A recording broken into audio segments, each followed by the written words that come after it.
Imagine scrolling through Instagram and seeing everyone's perfect life, flawless selfies, dream vacations, and constant success. After spending hours online, many of us start to feel anxious, insecure, or even lonely. These feelings are common among people that use social media daily. Researchers have begun to study how social media impacts our mental health.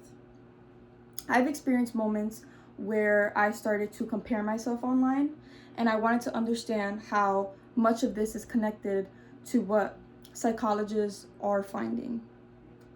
Today, I'll inform you about the effects of social media on mental health and how it affects self esteem, increases anxiety and depression, and also how it can be used in positive ways. So, let's start by looking how social media affects our self esteem.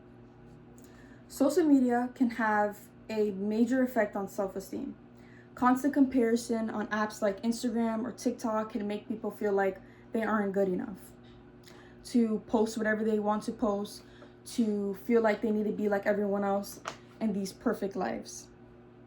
According to the American Psychological Association, people who spend more time comparing themselves to others report lower self-esteem.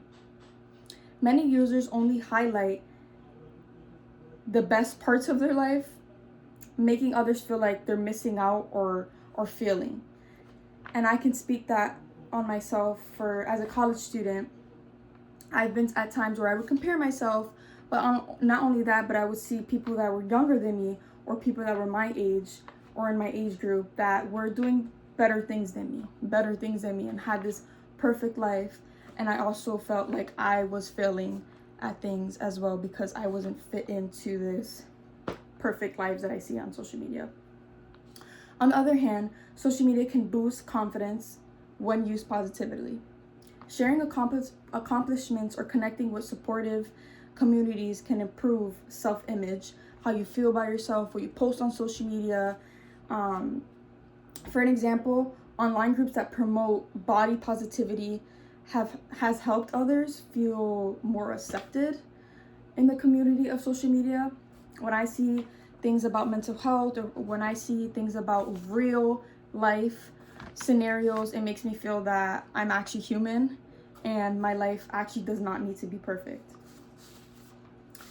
So while social media can affect how we see ourselves, it can also take a toll on our mental health in deeper ways. Social media is linked to higher levels of anxiety and depression. Studies show that spending long hours online can increase stress and symptoms of depression. The National Institute of Mental Health found that excessive screen time can lead to sleep problems, which worsens mood and anxiety.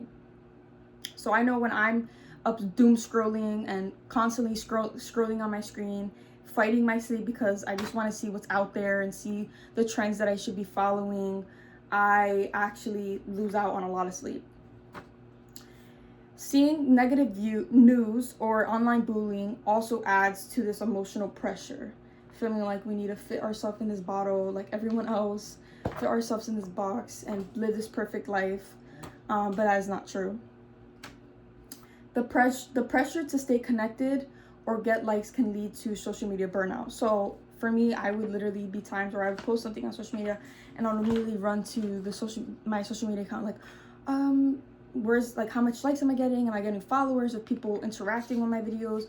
Like, it's a big stressor that comes upon social media when you're posting it, and you just want to have this big platform like other influencers you see, or just for people to see it in general. It's a big thing that I sometimes worry about, but I catch myself in the midst of it and just realize that not everyone needs to see my posts and that it's okay for me not to be an influencer. Many young people report feeling anxious when they can't check their phones, and that's something like me, like, oh, I need to check my phone, like I've been off of my phone for hours, I need to see what's going on with social media. I can definitely agree that many young people feel anxious when they can't check their phones. Psychologist Jean notes that since the rise of smartphones, rates of teen depression have sharply increased. And especially with this generation, we think that Social media is everything, and it definitely takes a lot on our mental health. So even though social media can create problems, it's not all negative. It can also support mental health when used wisely. So social media can have positive effects when used in healthy ways. It helps people find support and builds community. Harvard T.H. Chan School of Public Health reports that social media can help people connect and reconnect with others, and thereby expand and strengthen their in-person networks and interactions.